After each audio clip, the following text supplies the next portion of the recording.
Hey guys, I'm at the Vitala temple in Hampi and I'm going to show you the mystery of the musical pillars. This structure, called the musical hall, is now closed for renovation. However, I managed to get the actual sounds from these pillars.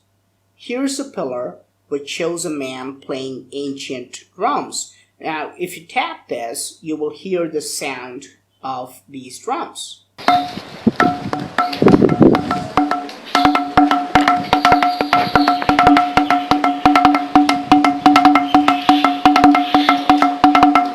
Now, here's the sound of a temple bell.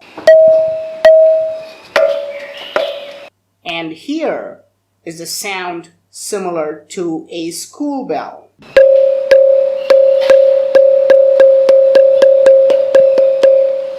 Now, you can combine these various sounds to create even modern sounds. For example, this is the combination of the temple bell and the school bell to create the modern day doorbell.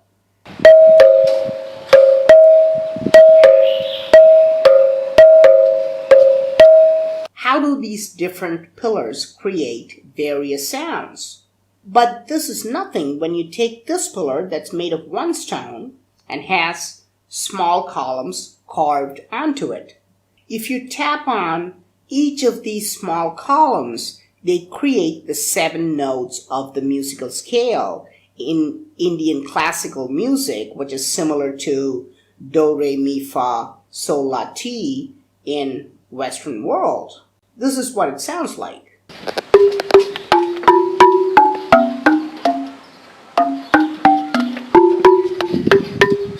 What kind of stone technology existed in ancient India that could mimic the sounds of musical instruments?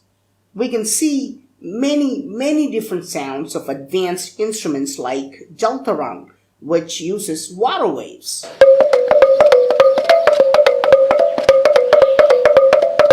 Ghatam, which uses terracotta pots.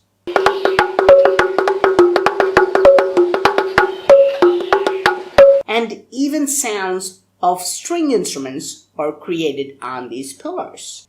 How do these pillars, made of the same material, which is granite, create these various sounds? Is it possible that the ancient builders somehow created holes inside these pillars? Because the only way to make different sounds from the same material is to alter its density. So, do these pillars have holes inside them to enable them to create various sounds?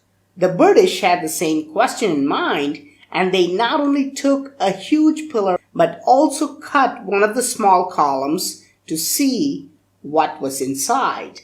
Here you can see the column that is missing. This was cut by the British during pre-independence in 1930s. And they were surprised to find that all these pillars and columns are just made of solid rock. So, if there are no holes inside these pillars, how do you make them create different sounds? If they altered the dimensions like height, width, and diameter, you could at least make them sound a little bit different. But if you look closely, all the columns have the same height, width, and diameter, yet they create the 7 different notes of the Indian musical scale. If they're all of the same dimensions, same material, and don't have holes inside, how do they create different musical sounds? The only way this could be achieved is by changing the intrinsic density of the pillars, by adding a new material to it in different proportions, like modern day alloys. Today, we melt various metals and add them in different ratios to create the desired effect. However, did ancient builders melt solid blocks of granite and mix it with other materials to create different sounds? Locals argue that the musical pillars were created using rock melting technology. As evidence, they say that chains made of rocks were hooked to these corners on the ceiling. Now, this would be impossible without melting the rocks. These rock chains were later destroyed during foreign invasion, just like the Temple Tower. A chain made of solid rock. Is something like that even possible? Why do these corners have empty hooks? Based on a tip, I traveled to Kanchipuram, which is 300 miles from Hampi. And here we can see the chains hanging from the hooks on the corners of the ceiling. Yes, these chains with many links are in fact made of stone. Archaeologists have confirmed that these are made of stone and were created at least 700 years ago.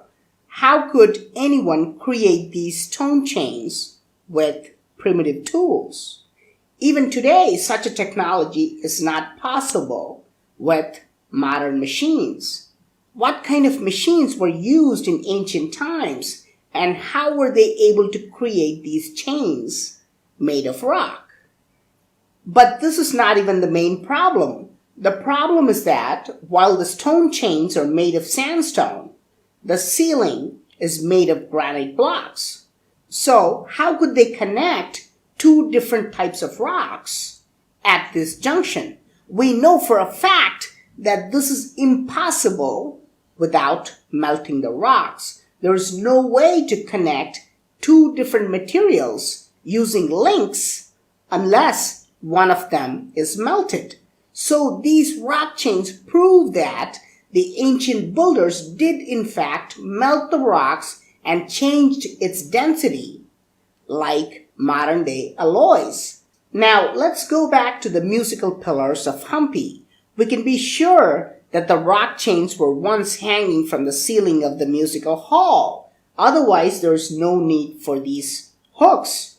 Now, to create musical pillars, we not only require rock melting technology, but also enormous understanding of sounds.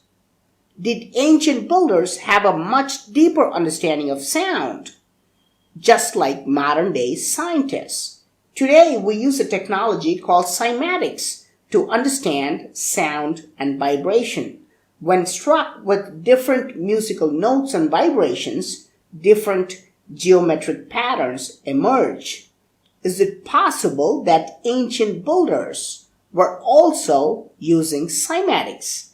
And more importantly, are these patterns carved in the Temple of Hampi? Here you can see cymatic patterns carved on the ceiling of the Hampi temple. These carvings clearly resemble the patterns similar to the musical notes.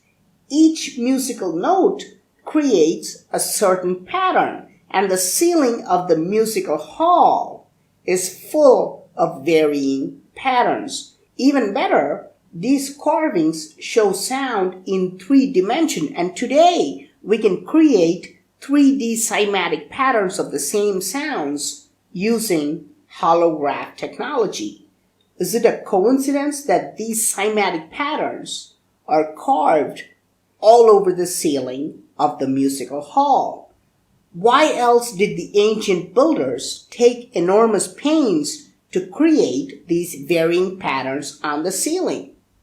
Now, what's more interesting is that the musical hall is closed because people have damaged it by tapping the pillars with keys and coins, while in ancient times, musicians exclusively used sandalwood sticks to tap on these pillars. And if you look at this cymatics pattern closely, we see exactly what is going on. The women are standing in a circle, tapping with sticks, and the sound they create is visually depicted in the center. Now, let's go into the main chamber of the temple to see if we can find more evidence. This place is completely dark and infested with bats, but it once housed the idol of Vitala, the main god of the temple. The idol is gone now, but on the ceiling you can see a very large cymatics pattern. What is the need for carving such an elaborate pattern? on top of the idol in a dark chamber. So, what do you think? How do these pillars create music? Did ancient builders use rock melting technology to alter the nature of the rocks? How else can we explain these rock chains made of sandstone linked to the granite hooks? How is this link possible without rock melting technology? How could one rock with columns of same dimensions produce 7 different notes? Why are these various patterns of cymatics carved on the ceiling of the musical hall? Please let me know your thoughts in the comment section. I'm Praveen Mohan. Thanks a lot for watching. Don't forget to subscribe. I'll talk to you soon. Bye.